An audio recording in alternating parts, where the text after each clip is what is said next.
So far, you've seen that predictive AI systems can be used with natural language processing, robotics, and internet-connected devices.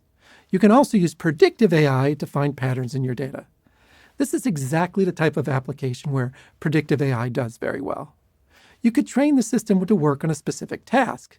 Then the system will make predictions based on limited data. That way you'll have a robot that can learn a few new things, or you could train a system on how to translate a few languages. But remember, with enough data and computing power, you might also use a generative AI system. The last few years, it seems like these systems have emerged out of nowhere. A lot of it has to do with the fact that there's now access to massive amounts of data. Plus, in the last few years, the cost of computing has gone down. This mixture of massive data sets and low-cost computing helped create a bunch of new Gen AI systems. In 2022, the company OpenAI released one of the very first public generative AI systems. It was called DALL-E 2, and it was designed to create generative AI graphics. The system searched through billions of online images.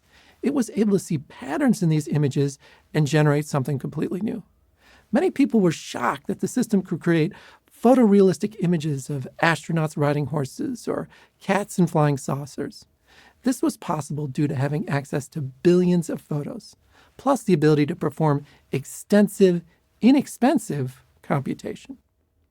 A few months later, the same company released a generative AI chatbot called ChatGPT. People marveled at how the system answered questions. It was trained using machine learning on a deep learning artificial neural network. But this was different from a predictive system. It was flexible, and it could answer very general questions.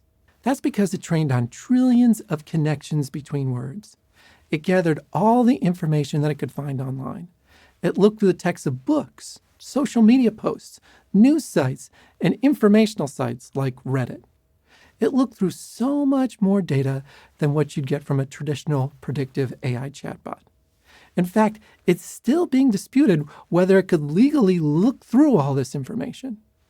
Once the system was trained, humans spent time practicing with the chatbot. Since it was gathering data from everyday people, there was a lot of misinformation. These humans helped correct the system to keep it from repeating things such as obvious errors or hate speech. The generative AI system was able to have a conversation by predicting each word in a sentence. It would respond one word at a time by analyzing billions of conversations. It could create new content by identifying patterns in the characteristics of everyday items. If you wanted to create a song about peanut butter and jelly, it would understand that jelly is fruity and sweet, while peanut butter can be smooth or crunchy. Because these systems need a lot of data and computing power, they've mainly been run by large companies. These dozen or so companies have gotten a huge head start in developing generative AI systems. So it's likely that most businesses will use these systems as a service. They'll tap into the power of their Gen AI without the challenge of building a massive system. When you think about machine learning, the key is to focus on the term learning. What does it mean for your machine to learn? What strategies can you use to learn something new? How can you take the strategies and apply them to machines? Imagine you wanted to learn how to play chess. You could do this a couple of different ways.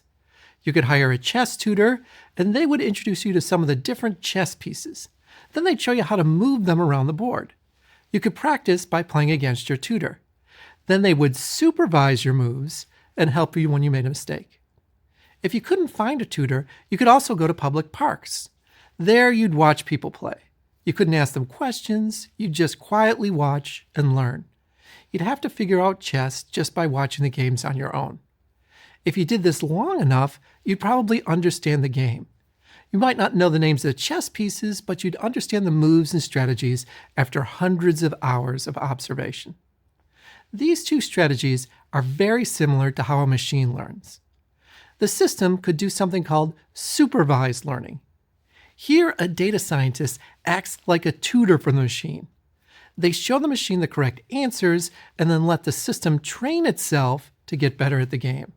The system could also do unsupervised learning. Here you just have the machine make all the observations on its own.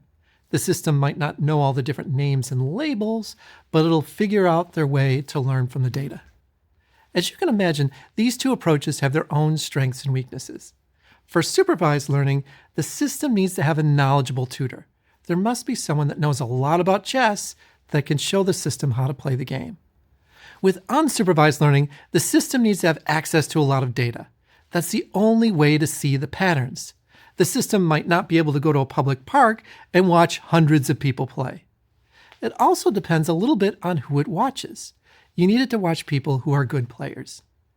As you can imagine, these techniques are used for much more than just playing chess. Companies use these techniques to get valuable insights about their customer. With supervised learning, a company like Amazon might identify 1,000 customers who spend a lot of time shopping on their website. The company can then label these customers as high spenders. Then it would have the machine learning system look through the customer to find patterns that make them high spenders. Now, for unsupervised learning, a machine learning system could be given access to all of Amazon's customer data. Here, the system might find its own patterns in the data. Maybe somebody who buys chessboards are much more likely to buy an expensive kitchen appliance. Then Amazon could use that data to advertise. If you use Amazon, you may have noticed that sometimes they advertise products that seem completely unrelated to what you're looking for, but it's still something you're interested in buying. Both techniques have their own strengths, and yet each one can give you incredibly useful insights.